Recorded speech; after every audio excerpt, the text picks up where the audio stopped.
And welcome back to the Cover 3 podcast here on CBS Sports. That's Danny Cannell. That's Tom Fernelli. That's the birthday boy, Bud Elliott. Hey, happy birthday. And if you hear any pings or noises, it's because all of his gifts have all arrived and they've not all been synced. So, Bud, happy birthday. How are you feeling on this celebratory day so far? Feeling, I guess, kind of old, man. 36. So I'm feeling it. But are you recovered from, like, we had an oblique issue. You had, are we all recovered and in full health on this day? Very, very full health. Yeah, man. Doing awesome. Good. By the way, I think I mentioned a couple episodes ago that we were doing that husband-wife golf scramble thing. Yeah. My wife, who does CrossFit, is sore from golfing and now admits golf is a sport. So big wins in the Elliott household on my side this week. So it's more muscles. Of a hobby. No. It's different muscles, man. Yeah. Absolutely. I hear you. How did it go? Not bad. We played with another couple. Neither of them have handicaps. Maggie's never really played before, and we were 2 under through 9. Nice. So, and it was alternate shot too. No. Thankfully, I misread it. Right. Last month was alternate shot. This was 4-person scramble. I mean, that can test normal teammates and friendships with an alternate shot. So, I mean, a relationship. Goodness. Yeah. Husband-wife alternate shot is like divorce lawyer on standby. In fact, that's what I would do if, I was a divorce lawyer. I would host like an alternate shot tournament for couples and pretend it's like a therapy thing. Hey, very smart. Not a bad idea. Our work for today includes breaking down the Pac-12 North as we look ahead to spring practice. And, just as like a general point, 2 things stood out to me when looking across the conference, and some of this is within the division, but I went ahead and got started on my Pac-12 South notes too as I was doing it. But number one, and I don't know if this was y'all's experience too, really, really hard to take much from just the way that last season went. And you look at them being the last conference that was out there actually on the field, the back and forth that they underwent. There's so many places where we had coaching and coordinator changes where it felt like teams literally could not line up because they didn't have it yet. I mean, it just didn't have everything in line with the loss of a spring practice, offseason workouts, and a true fall camp. I mean, we've got teams that played, as few as 4 games in this season. So very, very difficult to be able to take a lot from the specific results of 2020. And then number 2, I kind of feel like this is another league, like much of college football. Bill Connolly, talked about returning production. We had a whole episode on it. This is another league where it looks like everybody's got returning starters. Now, Arizona doesn't. We'll get to Pac-12 South a little bit later, but they underwent a coaching change. But as we were going through trying to put our notes together, I mean, didn't it feel like A, we don't have those last year launching points, and B, I don't know if returning starters is always necessarily going to be the thing that's going to give me a great idea of how things are going to be, because we even had some teams, like we're going to talk about Washington in a little bit. Some of Washington's best players opted out. Didn't even play last year. And so, trying to factor that all in when it comes to replacing stars, it's very, very difficult. Where, as we're starting to get into this with the Pac-12 North here today, where are y'all at with the conference as a whole? It's an excellent basketball conference. That's for sure. Hell yeah. I want to go. You want to start some fights with our listeners? Yes. I wanted to see how you 3 feel about this. Cause it's like, going into these episodes, we've now gone through the ACC, the Big 10, the Big 12, and the SEC. And it's like you do some research, because you want to come in prepared. And while not, there are always schools that are kind of empty. I feel like the Pac-12, when I was doing my research, because like you, Chip, I did both North and South the last couple of days to prep for the week and stuff. But there's a lot less available content out there about spring football with the Pac-12 than there is in other conferences.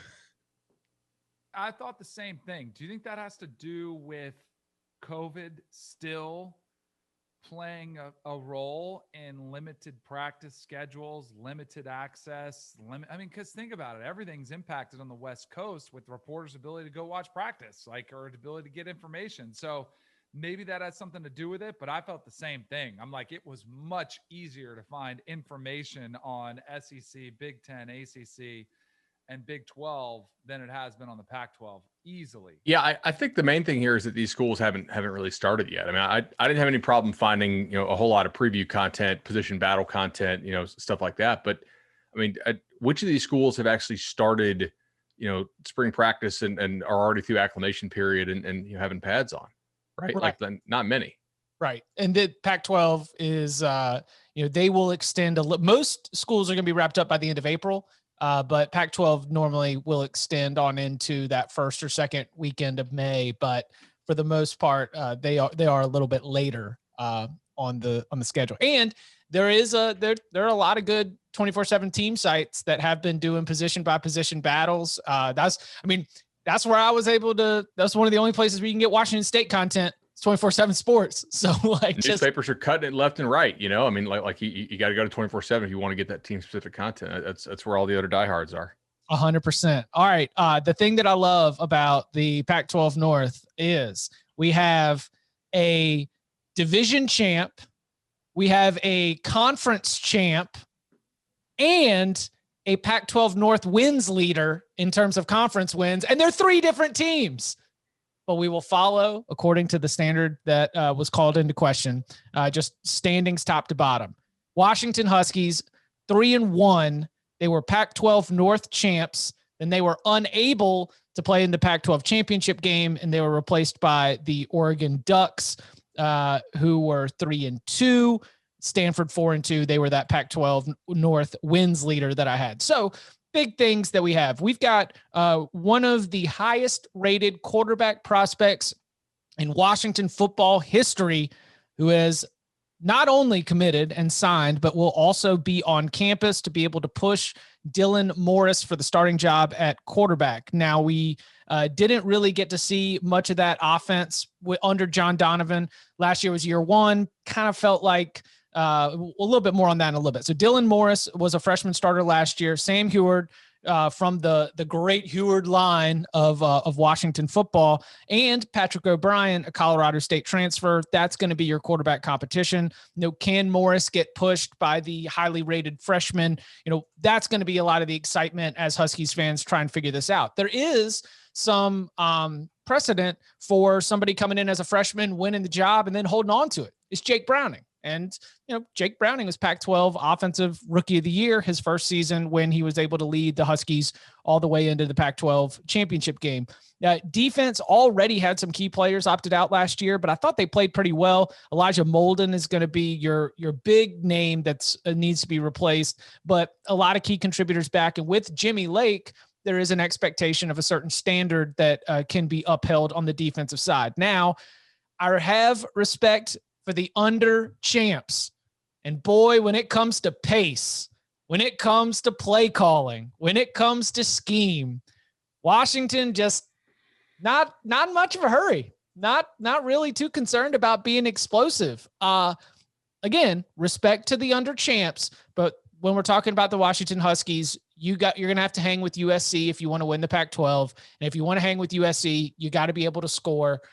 My big burning question beyond just the quarterback competition is whether or not this offense is just going to be a complementary piece or whether it's going to be a piece that's the reason that they are competing for a conference title. So do we see, is that an offense that was stripped down to basically spring game offense because of the time that they had under COVID? I don't know, but these are the things that are really burning for me at Washington. What did Nick Saban say the other day in that coaching clinic, that virtual one that he gave to those high school coaches in Louisiana?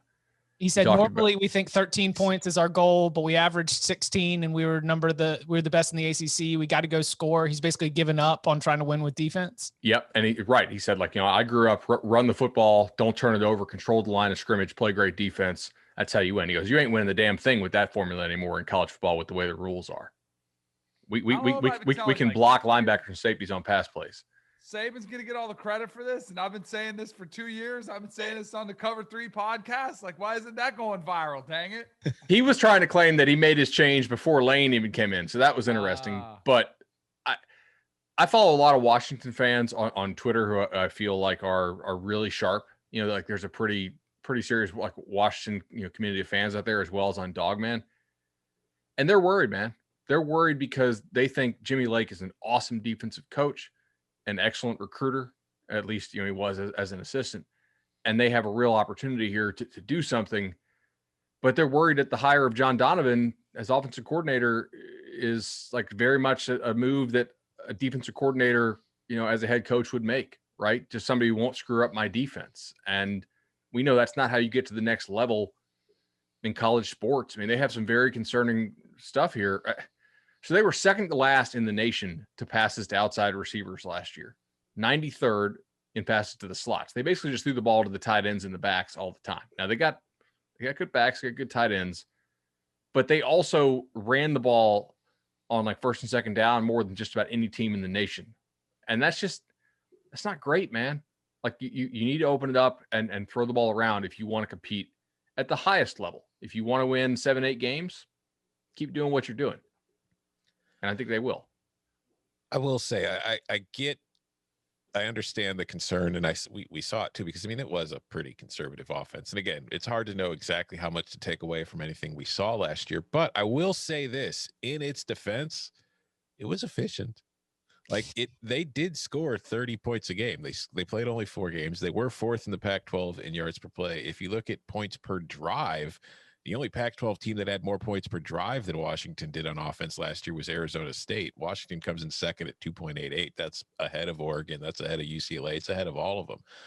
Their problem was in the red zone, they did not finish drives. They had to settle for way too many field goals. So it's like if they could finish drives, this is suddenly an offense that looked a lot better than we thought. But I do agree. I think that it is going to be very difficult to sustain that over a 12-game schedule than it was over a 4-game schedule, because we've seen time and time again that, like Nick Saban says when he's on that call with the Louisiana coaches, besides send all your players to me, you got to win with offense these days. So I think that we're going to need to see that kind of transition for Washington if it's going to get back into that spot where it's a contender in the Pac-12 North and it's competing for Pac-12 titles and it's competing again for a playoff berth. Because if you just look at the trend in the conference right now, and particularly in the division, there is one team in that division who we'll be talking about soon who is recruiting at a level that nobody else in it is even coming close to. And if that gap is going to continue being the case and Washington can't step it up in the recruiting trail to catch up with them, they're going to have to find a way offensively to figure it out. And maybe bringing in 5-star QBs is a good way to do that. And maybe that will help lead them there. And maybe that was part of it too. Maybe they just didn't feel comfortable with their personnel to run that style of offense. And maybe Heward coming in is somebody they feel is more capable of doing it. Or maybe we've got a defensive coordinator as the head coach who's still in that, well, just don't mess it up and let my defense win us games. I think too, when you look at it, defense bringing back majority of the players who were pretty good last year. When you look at their schedule, I don't see anybody that really intimidates you. Like even going to Michigan week 2, kind of like, all right, maybe Michigan has firepower, but you might be able to win ugly against Michigan. Cal, Oregon State, I could see Washington getting off to a solid start while their offense is kind of adjusting and figuring out some of the pieces, because playmaker on the outside is a big one. You mentioned tight end, who's awesome. The running back's good. Wide receivers, just an unknown. Quarterback, a little bit of an unknown. But can you figure some things out? And then when you get to UCLA, and Oregon in November, can you keep those games competitive? Possibly. But I think that's the one advantage of having a defensive coach, is that the defense does look like it should be something you could hang your hat on. But I don't think you get as exposed as much in the Pac-12 by dynamic offenses as you would in some other conferences and some other teams you'd have to play against. I think that. As far as newcomers, there are some guys in this team who I do like a lot. I think Sam Heward is a really good quarterback prospect. He's Brock's nephew and Damon. Yeah, Damon. Right. Damon's son. He's very good. Like, if Chandler Morris doesn't step it up, it wouldn't shock me to see Heward step in there. Although with the defensive head coach, they don't really love playing freshmen, as we've seen time after time. I think Cade Otton's a really good tight end. And as far as receivers, they lost quite a bit. They're very inexperienced at the receiver position, which doesn't give me warm fuzzies about the chance of them opening this thing up. But they got a receiver from Texas Tech, a transfer who I've seen in person. He got hurt his senior year of high school. I think he has real ability. His name's Jalen Polk. And that offense, with how much they run the ball, should create a lot of one-on-one opportunities for him on the outside. He's a guy who's a really good leaper, can go up, get the football. And so I'd look for him to maybe be a guy who kind of comes from off the radar to help them out offensively. Defensively, man, I thought what they did was fascinating. It's only 4 games, but if you want to talk about what's the value of run defense versus what's the value of pass defense in the modern college game, Washington had one of the worst run defenses in the entire country, and yet they finished 19th in defensive SP+. I mean, they're 119th against the run, second against the pass, at least on my numbers. I mean, guys, that kind of shows it right there. Like the pass is much more valuable in today's college football game. I'd much like it's always been a trope: stop the run, stop the run. Washington's like, we ain't stopping shit. Sorry, we're not stopping the run, and it's not going to matter. We're stopping the pass, and it's going to work. Yeah, if you look at the adjusted yards per attempt of their pass defense, the national average was 8.4. They were at 7.27. So they were more than a yard below the national average. If you look at yards after the catch per reception, the national average was 5.42. Washington was at 3.81. They did a terrific job against that. And that's what Jimmy Lake, I mean, when you think about all the defensive backs that Washington has sent to the NFL in recent years, it's like this really doesn't come as a surprise, because this has kind of been what they've been excellent at for a while. And it's been the focal point of what they do. And they still do it really well. So that is one reason to be optimistic about the defense. I feel like with Jimmy Lake in charge there, I don't care what the situation is as far as returning starters and all that kind of stuff. I always feel like there's going to be a very solid footing on the defensive side of the ball. The offense is going to be the question mark every single year with the Huskies. Do you think the way they play it will have to change a little bit with them losing Molden and Taylor? Probably. I think that you probably can't be as aggressive, particularly early in the season. I think you're going to have to be a little more conservative with what you're doing in coverages, just to protect guys and trying to learn and get that kind of stuff going on. But I think that the longer the season goes on, we'll probably see them kind of adapt and adopt. I think that they're probably spending a lot of time this spring already getting it in, because it is very important to what they do. No one in the Pac-12 North had more conference wins than the Stanford Cardinal. And boy, I really remember them being awesome when I think back anecdotally to the best teams in the conference. It sort of befuddled me to go back and look at it. Now, as we spin things forward, we've got a quarterback competition to replace Davis Mills. Jack West, Tanner McKee appear to be the headliners there. But the thing that stands out to me is a defense that has lost its identity just a little bit over the last couple of seasons. Now, I think about the Stanford defense that not only, like, way long ago, as we continue to get years and years away from that peak under David Shaw, like, not just the party in the backfield, but being able to get good pressure from your defensive front and pairing that with really solid play on the back end of the defense. We had NFL players coming out of the Stanford secondary for a couple of years there. And if you look over the last 2 seasons, I got to credit Paul Meyerberg, USA Today, for pointing this out. 39 passing touchdowns allowed to just 10 interceptions. Not a good ratio right there. And over the last 2 seasons combined, 7.3 yards per attempt allowed. So they're not getting pressure. They're not doing a good job of forcing turnovers either on the back end. So can this defense be able to settle in and find an identity? Again, the quarterback competition is going to be something that I think is obviously important to the success of this team. But as we look at Stanford moving forward, what are some of the things that y'all are looking for from the farm?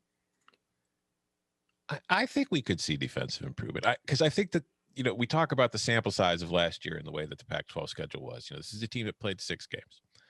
They allowed 35 points in their opener to Oregon, which was one of the, it technically won the North and then won the conference.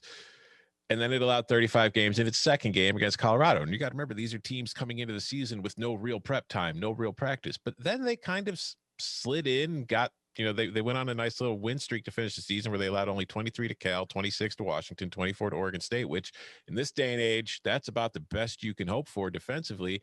And then finally, in the last game, they got into that 48-47 shootout with UCLA. And I think that those 3 games, the first 2 in that shootout at the end, really kind of heavily skew their overall defensive numbers. Because if you look at some other stuff, if one thing that gives me reason to be optimistic about them going forward is in the red zone, they were very good. They only allowed you to score on 65.5% of your red zone trips, which was below the league average or better than the league or national average.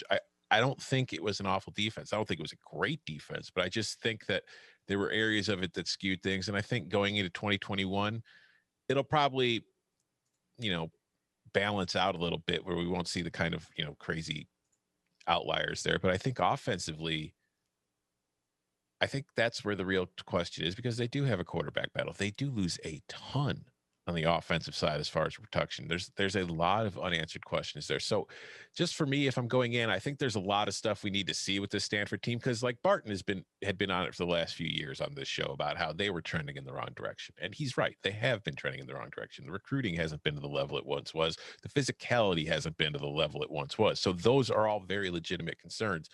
But I'm not as concerned about the defense as I am the offense, because I do think that they've kind of lost their identity a bit on that side of the ball. And they're really struggling, whether it was a conscious decision to adapt to something new or it's just something else that happened. I think that they're struggling to figure out what they are and who they could be.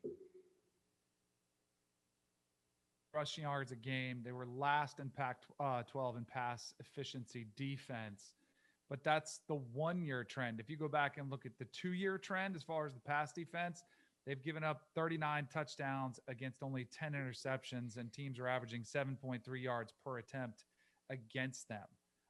It's pretty remarkable. They were able to win 4 games last year with that.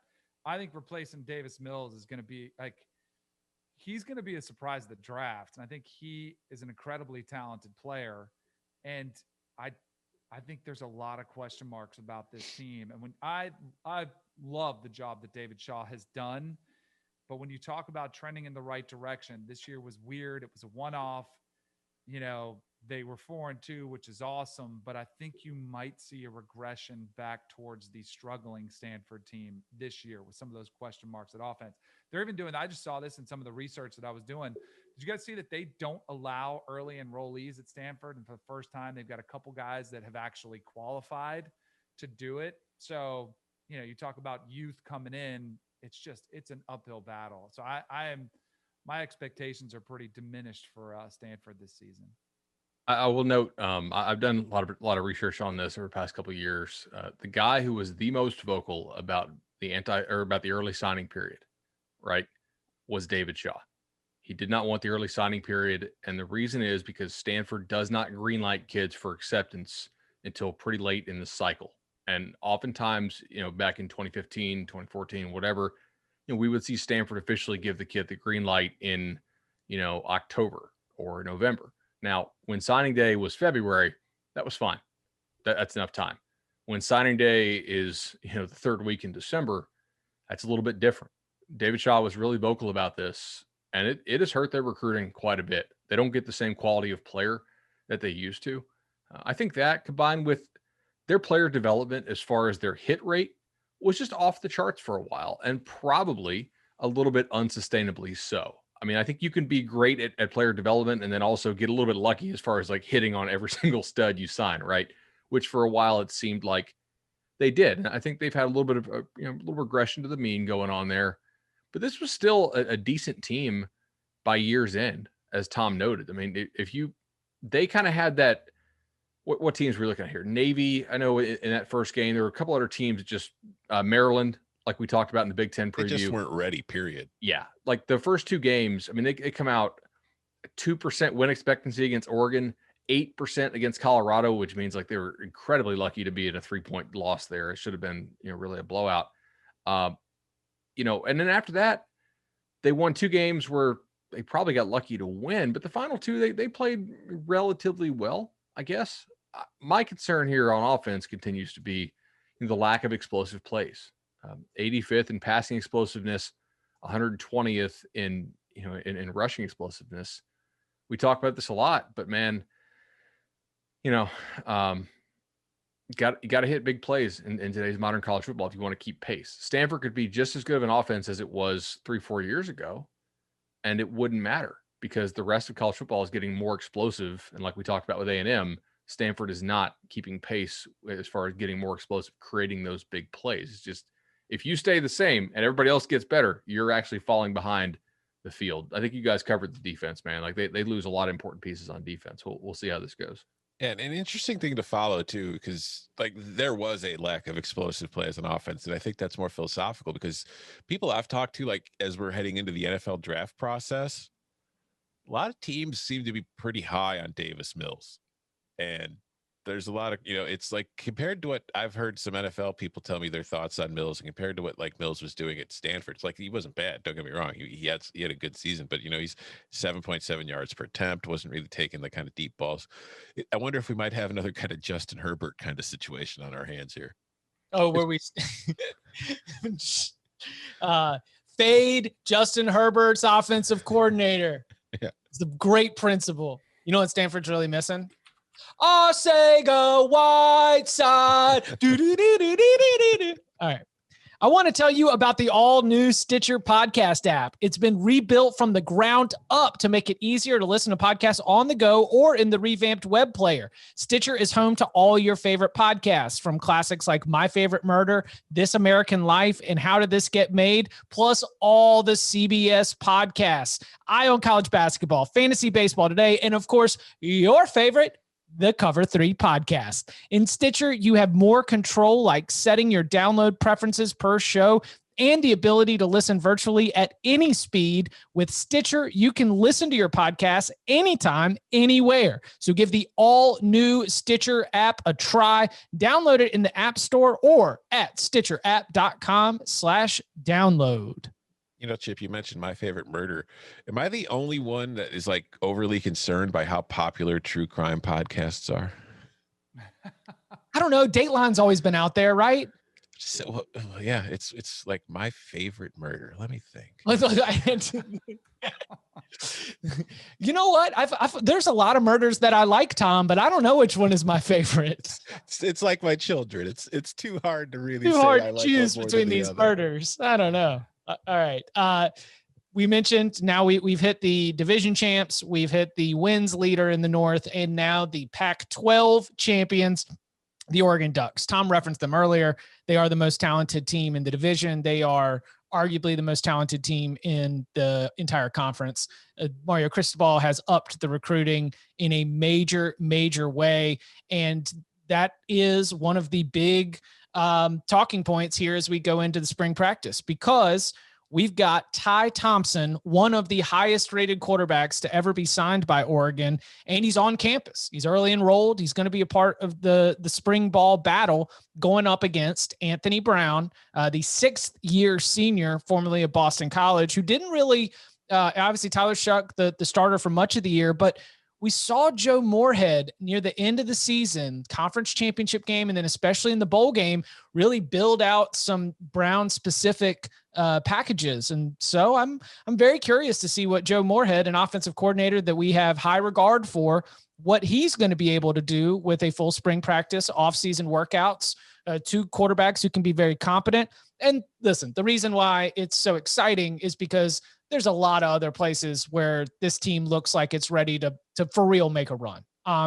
Defensively, they are awesome up front. Kayvon Thibodeau is one of the best stars in all of college football. We get to see another step forward for Noah Sewell. Justin Flo, another one of those top-rated prospects to be signed in program history, all coming in recent years. We got a new defensive coordinator, Tim DeRuyter. Again, like I look up and down the entire conference, and offensive coordinator Joe Moorhead, defensive coordinator Tim DeRuyter, I didn't rank them myself, but I would consider that probably one of my top OC-DC combos that you're going to be able to find in the Pac-12. So with the burning questions being about making the leap and being able to really go make a run at a college football playoff appearance and compare yourself to those top teams in the country in a quarterback battle right at the center of it. How are we feeling about the Oregon Ducks heading into 2021? I feel like they are the favorite in the North. I feel like they are by far the most talented team as far as roster construction in the North.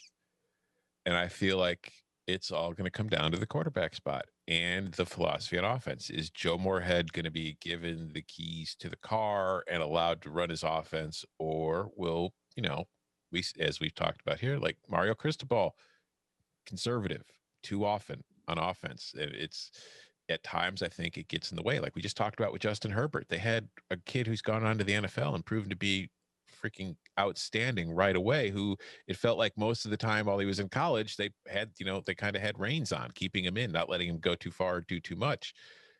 Can they take that step that they have to take that allows their quarterback, whoever it ends up being, will they put the trust and faith in him to let them, to lead to big plays, to lead them to wins instead of just don't screw it up? And I think that is going to be the determining factor. I think Oregon can win the Pac-12 no matter what it does, because I just think it's that talented of a team. But as far as competing on a national level, I think that's the one step that they have to take. Because I think Cristobal's done a fantastic job of bringing a different kind of recruiting out west than that we're typically used to seeing, and bringing that kind of SEC approach to it and putting together outstanding classes. But they still have to take that next step in offense. So that's what I'm going to be watching this spring. I'm going to be watching that QB battle, and I'm going to be trying to get an idea of what they're going to be asking them to do. Yeah, I have some concerns about the Oregon defense a little bit. I echo, I guess, first Tom's concerns about the offense. Although we used to bang on Mario Cristobal a lot for his offensive approach.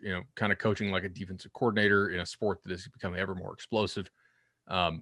God, I feel like we say that a lot in the Pac-12. Like you think a Pac-12 is wide open. It's not. It's like the most regressive conference out there as far as that stuff goes. Jimmy Lake, they got better. Mario Cristobal, there's a long list here. Yeah, I mean they did get better as far as not trying to run the ball every first and second down, particularly as the year went on. They started out doing that quite a bit, and then as the year went on, I thought they did a better job of opening up some. So I think there's some evidence of kind of evolving there as far as their offensive philosophy. Look, Ty Thompson is a really good quarterback prospect. It's one of the highest rated quarterback prospects that we've had. Look, we saw Tyler Shuck transfer out. Now, you might think that's because Anthony Brown's going to win the job, or you might think that's because Ty Thompson's going to win the job. I think he probably read the room and said, my odds of this aren't great. And, he really wasn't great last year. I think the odds are good. I don't know who it's going to be. I think Thompson is a pretty good shot, but I think the odds of them having at least decent quarterback play are pretty good. They need to get a much better receiver play. Last year, the receivers were really nothing special at all. As a result, they didn't throw to them. I mean, they were 113th in percentage of passes to outside receivers. They banged the tight ends in the backs and the slots a lot, but nobody really was scared of Oregon, on the outside last year. You get the whole offensive line back. I mean, that's pretty solid. Defensively is where my real concern is, though, because you lose Lenore, you lose both your defensive tackles, both of whom are pretty good players, by the way. Like Jordan Scott was a really good college player for you, and then Austin Philel was not bad at DT. So they got to replace both those guys inside. I have little concerns about the defense, but I agree with Tom. Like, in spring, I think these guys need to be the North favorites for sure. Clearly North favorites. And I think the difference if they're Pac-12 champs or if they're national championship worthy depends on the quarterback position. I'm totally in agreement. I think it's going to be Ty Thompson. And if it's not, then I see them as a 10-2 team who, contends for the Pac-12 title, is pretty good, but they're not great. I don't think Anthony Brown is the quarterback after watching what he did at BC and seeing what else he's done. I don't think he's that quarterback. Ty Thompson could be. I like the hire of Tim DeRuyter as defensive coordinator. I covered him back at Fresno State. Saw what he did with Cal, put them into a top 3 defense consistently. So I think he's a pretty good hire. That with pretty good base of returning personnel, 8 returning starters. Yeah, they can get better, but I feel pretty good about them. So, I think Oregon and USC are kind of the teams to watch out for in the Pac-12, and barring any surprise, I would say Oregon's going to be the team from the North without question, because it's hard to find a team that really is going to give you pause and say, well, maybe it's this team. I think it's going to be Oregon. It's just a matter of, again, the question every year around the Pac-12, is it going to be, are you left out again because you're not great? And unfortunately, I think that's the question I'm going to be asking ourselves unless something special happens at quarterback. Yeah, I think if you're an Oregon fan, you probably don't want Anthony Brown winning the starting job. You could start the season. I mean, the season starts tough. If you don't want to throw Ty Thompson right out there at the beginning, you could do that thing where you run a little like 2 quarterback, shenanigans for a couple games, and then Thompson ends up winning the job, takes over and runs with it. Yeah, because I got nothing against Anthony Brown. I just think that there's a ceiling as to what you could do offensively with him. Like it's not all that different to me than what we kind of saw with Joe Moorhead when he was at Penn State, where with Trace McSorley, who I loved, but he got the absolute most you could get out of Trace McSorley, but it still became a situation where no matter how talented the rest of Penn State was, when they got up against the Ohio States or any other elite team, they were going to be at a quarterback deficit. And I feel like that's kind of a similar situation that they would be with if Anthony Brown, their starter, was at least as an incoming highly rated freshman. And again, we don't know, but Ty Thompson at least presents the ability or the illusion that there could be more. So if he wins the job over the spring and the summer going into fall, I feel like that's a good sign for Oregon this year. Coming up on the other side, taking a look at the rival in Oregon with Oregon State, plus Cal and Washington State. Nick Rolovich, it's like a year 1.5 for my man. It was tough sledding for him. So we'll look at Pullman as well as the rest of the Pac-12 North next.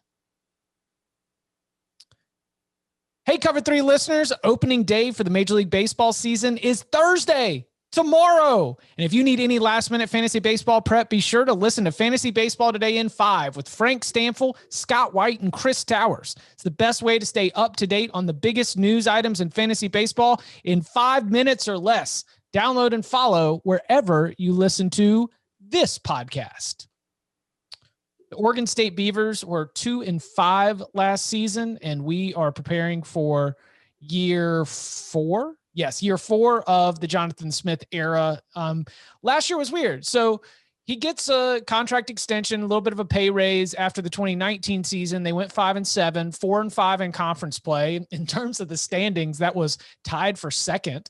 A lot of excitement. Okay, the Beavs, here we go. And then, they follow it up with going 2-5. That's not as exciting. But within that 2-5, literally sandwiched in the middle of it, they went and beat Oregon. Yeah, you beat Oregon. I don't know, man. Hard to pick this thing apart. So as we look at the team for spring practice, the loss of Jamar Jefferson, top running back, is incredibly notable. And, just trying to figure out, how you're going to base this offense, especially with the quarterback position. Is it going to be Tristan Gebbia? Is it going to be Chance Nolan? Trying to decipher who wins that job and what it means for the offense as they continue to reload on that side of the ball. Now, not all returning production is encouraging. Example 469, Oregon State's defense that ranked near the bottom of the Pac-12 in rushing and total defense has a bunch of those players back. So, okay, we'll see. Got to be better at stopping the run. I know that we say, we're evolving in terms of like run defense and what it means, but I don't feel great reviewing what we have from the 7-game sample size defensively from Oregon State. Can that group take a step forward? How are we feeling about Oregon State, a team that handed us a lot of reasons to be concerned, but boy, they got that win. They got that win against Oregon. Feel great. I mean, great.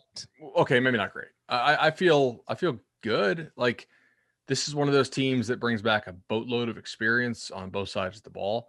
I think Jonathan Smith is a pretty good coach, pretty good, guy at putting up points and a pretty good developer of players. As far as QB, Chip, like you mentioned, Tristan Gebbia, he had surgery on his hamstring, so he might not even be back for spring. So if there's going to be a true quarterback competition there, we'll have to see if Nolan can make the most use of his reps there that he's going to get in spring. Because the last time, according to BeaverBlitz.com, they were saying Jonathan Smith kind of suggested his quarterback may not return to the field in time to partake in spring practices.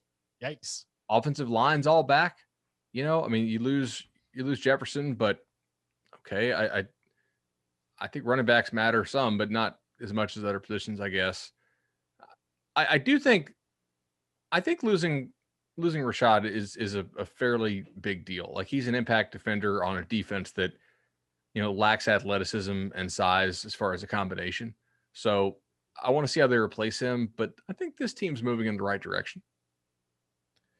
Yeah, I don't disagree with most of it. I think offensively they're going to be fine. I love Jamar Jefferson. I think that he's an excellent sleeper in your fantasy leagues this fall because he's not going to be highly drafted. But I think that if he ends up on the right offense, he's going to be a useful fantasy player. I think offensively they should be okay. Defensively, I think Rashad is a huge loss because you mentioned, a lot of the production is back, but Rashad was one of the best player on that defense, so he's gone. So the production's mostly back, but that's still a huge thing you have to fix. But I don't think this team was as bad as the results showed. Like, I think defensively, the raw numbers look terrible, but when you start looking at more of the advanced metrics, it's like they tend to be more in that slightly below average kind of category than awful. So I think that it wouldn't be surprising to see a step forward from that unit this season, not to be in like an elite defense, but to at least being an average to above average unit, which could help. So I don't think last year was a true reflection of where this program is, nor do I think the year before was an accurate reflection at that point. So I think going into this 2021 season, we're probably going to see the Beavers settling in somewhere between that, where they're not competing for the Pac-12 North, but they are fighting they're fighting for a bowl spot, and I think they're kind of 50-50 to get one, which compared to recent seasons at Oregon State, saying you're 50-50 to get 6 wins this year, I think you'd take that 2 or 3 years ago for sure. Yeah, I would tend to agree with that assessment. I mean, the numbers get skewed when you give up 375 rushing yards to Arizona State. When you're talking about the raw numbers, those will bounce up your total a little bit. They were better in 2019 when they only gave up 4.3 yards per carry, 21 rushing touchdowns against 12 games. They got to get better. I mean, that's clear. But I think this is one of those things where kind of look at it, you try to build some momentum off the win against Oregon. At least it shows the team is still fighting, like they're still they're still giving good effort during a crazy season when a lot of teams packed it in, and it could have been the opposite direction. You kind of hold out those 2 wins and kind of, especially one against your rival, and you try to hold out for it as a sign for optimism. But, a lot of returning starters. I like Jonathan Smith. I think this team will be better, but kind of like you're saying, just a fight for a bowl spot, which is a good spot to be in considering how bad they were just a few years ago. Is it fair to totally throw out the Cal 2020 season? I mean, just as we do that thing, right? I've mentioned it several times during our spring gleaning series. You're pulling up the coach's Wikipedia. It's got all the results, and you just, I cannot use this 1-3, like this win percentage, as truly reflective of how I feel about Justin Wilcox and the job that he's doing at Cal. But the 1-3 is 1-3. Now he had a new offensive coordinator, Bill Musgrave, former NFL, longtime coach, former NFL quarterback himself, former Oregon standout. He only had a little bit of time to be able to get in sync with Chase Garbers. Now, Cal's offense, ranked last in the Pac-12 in yards per play in 2020. Maybe that is something that we should not throw out quite like the 1-3 result right there. But Chase Garbers, I believe, is a good quarterback. That combination needs to work to make Cal's offense better, because when they're so bad that even the Justin Wilcox defensive expectations are not going to be able to get you to wins. It's like, if only they can be middle of the pack in all your important categories in the Pac-12, then I would think the defense can carry you the rest of the way. But I'm sure there's great evidence to suggest that they were not explosive and they need to become explosive, because there's nothing. Justin Wilcox is another one of these Pac-12 coaches where I'm like, I don't know. I watched a lot of games. Didn't seem like they were all too concerned. You're trying to lead with defense. Now, I think that Cal can win and get the bowl games with defense, and they just need the offense to at least be middle of the pack, which it was not last year. Can Chase Garbers and the offense be able to raise its level to the point that the defense can lead the way? Because I think at Cal, even given the sparks that we've seen with Justin Wilcox, I don't think you're measuring yourself against the Pac-12 championship contention. I think being solid is okay at Cal, but right now the offense was so bad last year that they couldn't even be okay. I just throw this whole season out. Yeah. Like, I mean, this is one of the few teams where I just say, I don't care about any of this. I mean, I think Justin Wilcox is a good coach. Like, he's done a really good job rebuilding, what that program, where it came from. I think they've been recruiting guys that fit their system, both, academically and on the field. And I know a lot of coaches that really respect Justin Wilcox, who coached against him. Last year, I mean, when's the last time Justin Wilcox had a defense that was 78th in the country? Exactly. I mean, that UCLA game, 34-10 loss. Played at 9 a.m. on a Sunday after it was scheduled hastily. Some of this stuff just doesn't make any sense. And like, when I see stuff that doesn't make any sense, I try to look for stuff that does make sense. And his track record overall is pretty good. Where were they in our returning production rankings? I know who they have coming back. I'm just kind of wondering. Like, they are the interesting 20th overall, 52nd on offense, 11th on defense. Gotcha. To me, that's interesting because like the rest of that league has, I think, more returning experience than that. So like they don't return quite as much as some of these other teams do, remember we talked to Bill Connolly, he's talking about how loaded up, these other teams in the Pac-12 are. I agree with Chip. I have more confidence in the defense bouncing back than I do the offense, even though they do lose, some key pieces on defense. But I think this team will be a strong bounce back team. Like, I'll throw this out there. Who do you have more confidence in, Stanford or Cal? Cal. I think I do too. Maybe not by a ton, but yeah. Yeah. So Cal's offense, this is pretty bad because we're talking about 2020. Last in the Pac-12 yards per play in 2020. Also in 2019. Also in 2018. Also in 2017. Last in yards per play. But like, again, Bill Musgrave, one off season with COVID in one of the states with the most restrictions, with the most upheaval, with the least amount of his time. And then you go back to Chase Garbers and you look what he did, his freshman season, he played all right. Like, he showed some flashes, he improved on that his sophomore year, got a little bit better.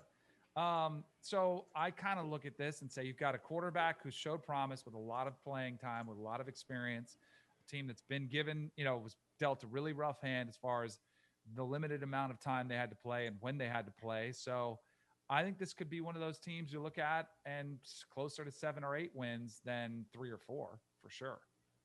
Yeah. I don't care about last year with this team at all. I going into this year, one thing I think we need to consider too, like, do you know what team finished 3rd in the Pac-12 in recruiting in the 2021 class? Is it Cal? Yeah. Like, now granted, let's be clear here. Like, it was Oregon, USC, and then Cal, you can't even see it on the screen, was in 3rd, and it's very thin margin between 4th, 5th, and 6th, but still, they're bringing in talent. They recruited well. Defensively, I think, was a complete fluke last year with that team. I think they will be fine. All Justin Wilcox defenses are good. I think a huge part of it will be Chase Garbers and the receivers. And Chip, our friend, our colleague at CBSSports.com, David Cobb, was huge on the Cal bandwagon last year before the world went to crap, and he was telling us that Cal was going to win 10 games. He was way off then, but still, he wasn't as off as he looked as the results. I still think this is a good team. I think that when we look at the North, it's Oregon, and then probably Washington in second. But I would say, like, Bud, when you asked, I think Cal has a better chance of pushing Washington for second place than Stanford does. I think they have a better chance than Oregon State. I think they have a better chance in Washington State. I think this is a team that could be a surprise in the 2021 season. By the way, I kind of want to amend what I was saying about how much they lose. Like, some of the names they lose, like, didn't really do a whole lot last year. Like, I think Bynum's a loss for sure at corner, but I mean, Xander Johnson did not have a very good pass rush rate last year. I mean, granted, it was only a couple games, but like he wasn't really impacting. He had 2 pressures on 109 rushes. Like that's not something that you can't. I know he ate up blocks and whatnot. Like, I'm not trying to diminish that, but and also 4-game sample size. 4. Yeah, exactly. Right. Yeah. Another 4-game sample size and another 1-3 record for our final team here. The Washington State Cougars. Nick Rolovich, year 1. Whoa, buddy. Like, it's another situation where I feel tough for all those coaches that had to go through that. But in Pullman, they really struggled. we had Jaden DeLaura was our starting quarterback. He started as a freshman, played like a freshman. Sometimes I guess there were some moments that you could hold on to that would make him potentially be the starter, but he's going to have some competition. Tom's favorite quarterback in college football history, Jarrett Guarantano, showing up to push Jaden DeLaura, who I don't know exactly what the suspension status is or isn't after Jaden DeLaura got hit with a DUI a couple months ago or several weeks ago, but difficult to find exactly out what was going to be going on with his status. But Jarrett Guarantano arrives from Tennessee. You've got a former 4-star player in Cameron Cooper also. So what happens at that quarterback position within the flow of that offense for Rolovich? That's going to be something to keep an eye on. You got to expect better things from the defense. Like I'm not expecting Washington State to be dominant defensively, but I am also looking at these teams that had either new coordinator, new coach changes, and this delayed start in the Pac-12, the will we play, won't we play, the fact that you were out of sorts, and, even within this Washington State team, you had within that locker room some issues going into the season. So I am very much going back and calling this year one again for Nick Rolovich. What's exciting or interesting to y'all looking at the Cougars for spring 2021? I have no idea if Jaden DeLaura is good or not. Like, there were times last year when I was watching and I was like, okay, I see potential. I see something. And then there were times where it's like, what, there's nobody better on this roster? Like, you got to be kidding me. You can't find somebody else to throw out there. So I think that is going to be the most interesting thing to me this spring, because I do think that having an actual off season for Nick Rolovich to come in, and it's like, you could say that the air raid and the kind of run and shoot that Rolovich ran at Hawaii and he's bringing there are cousins, but they're not the exact same. There are changes that need to be made. So having like that kind of offseason to implement that, I think will improve things offensively and help for all quarterbacks. And then you bring in the Guarantano aspect of him transferring in. So there is a competition. So I'm also interested in seeing how Guarantano does in this offense compared to what he was allowed to do in the Tennessee offense, because maybe we get an idea of if we were just being mean to Jarrett Guarantano, or he was just doing the best he could in the situation that he was given. So that is something I'm really looking forward to this spring, because I do think that this is a team that it wasn't in a bad place when Mike Leach left. There was enough there where I think that you could still be a bowl team and you could still be an exciting offensive team. And I think that last year, in a similar situation with what we're going to be talking about throughout this entire conference, it's hard to read too deep into anything we saw given the circumstances that everybody was playing with. So I do expect the Wazoo will be better this year. It's just defensively, they've never been all that sound except for like 1 year with Alex Grinch, and then he left to go to Oklahoma and things kind of went backward a little bit. So can the defense be good enough for this team to win if the offense struggles, or are we going to be a situation kind of like when Rolovich was at Hawaii, where it's going to be like, all right, we're going to have to win games 49-42, which should be fine with me. I'll be happy staying up to 2 a.m. watching them. But you got to be elite on offense in order to do that, and that's what they weren't last year. But I do think, again, to reiterate what you guys have said, Rolovich is my guy, by the way. So I'll be rooting for him. It's going to take a horrible offseason, and I don't know exactly what you're working with here either. I will say that just culturally, going from Mike Leach to Nick Rolovich it's a shift. I mean, and Mike Leach started to hint at that his last year. They were talking about some of the players and maybe got out at the right time, and you saw some player, issues there. Who knows what's going on behind the scenes, but I think it'll take a little bit of time for them all to get acclimated to each other and to get everybody's systems in place. But the defense has been atrocious. Yeah, I would agree with that. So I think Delores on the spring roster, but I haven't seen any kind of announcement as to whether he's actually eligible to play this spring following the DUI arrest. I was sort of a Jarrett Guarantano truther a little bit in that I thought he was merely okay, not terrible. Like a lot of people thought he was just really, really bad. I thought Tennessee put him in some horrendous spots. Like, just let's run it first and second down. Oh crap, we're not that good on the offense. So now it's 3rd and 8. Hey, bail us out again, right? Like every freaking time. Kind of a theme there with these defensive head coaches in college football.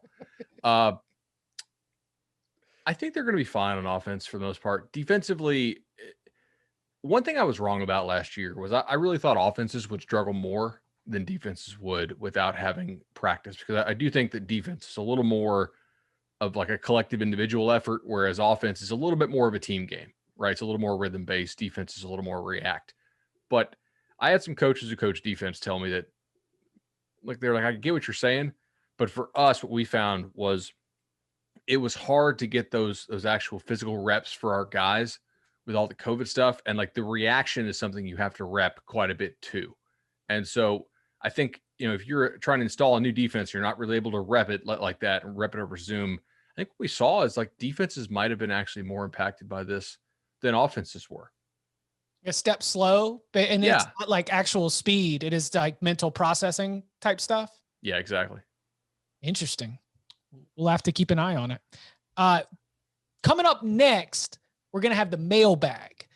Then we will revisit the Pac-12 South. That'll be our first episode for next week. Then, hey, I hear y'all. Group of 5. Don't worry. We're going to have some spring gleaning. Notre Dame, the Independents, group of 5 schools that stand out to us. We will tackle that as well. That's all coming up. But again, a little mailbag halftime for all the Pac-12 fans out there. Then the mailbag will hit on anything that is in the big old bag of mail. Reminder, the way you can get in on the mailbag is to leave a 5-star review, put your question in there, and we will throw it in the big old bag of mail to tackle in a future mailbag episode. You can follow him on Twitter at Danny Cannell. You can follow him at Tom Fernelli. You can follow him at Bud Elliott 3. You can follow me at Chip_Patterson. Gentlemen, thank you very much. Thank you.